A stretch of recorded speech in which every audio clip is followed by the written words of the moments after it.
Alam mo pare, nung ako'y binata, ang dami kong naging katipan noon. Grabe pare, ang gaganda pati ng katipan ko. Dami ano. Pare, Oh, ano pinagkukwentuhan nyo? ay pare, napapagpintuhan namin pare yung mga naging katipan ko. Oh. Kasi kininto ko sa kanya, madami ako naging katipan. O, bakit? Ilan ba naging katipan mo? Eh, yung naging katipan ko yung mga 28 piraso. Ay, ang daming gaganda pati. Mga probinsyana. Aba, ay madami yun. Oo. Oh, talagang ako'y sabi ko, ay, tuntua ako sa sarili ko. Talagang ako'y lapitin ng babae noon. Ay, yung sa naging katipan mo, ilan na napangasawa mo, pare? Ay pare, napangasawa ko. Isa, dalawa, tatlo, apat. 5 pare! 5 na pangasawa ko sa katipang kong yun. Lima naman pala napangasawa mo. O bakit sa iyo? Ilan ba?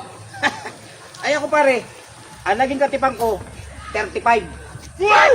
Katipan pa lang yun, ha? Oh, yung napangasawa ko, pare, 8. Lahat yan, may mga anak ako. Ay, ang dami palang anak. Eh, siyempre, guwapo tayo eh. Ay, mas good ka pala sa Kita akin. mo naman ang katawan ko, matikas. Oo nga, ano. Ay, pare, parang nanahimik si parang GR. Parang lungkot mo. Ikaw, pare, Hindi ako makapagyabang sa inyo eh. bakit? Ang dadami na naging katipan nyo at asawa eh. Oh, Sa akin pare, alam mo tatandaan nyo. oh. Yung girlfriend ko noon, siya rin yung naging asawa ko. Pare, Pare, napaka-boring pala ng buhay nito. pare, boring naman pala ng buhay mo.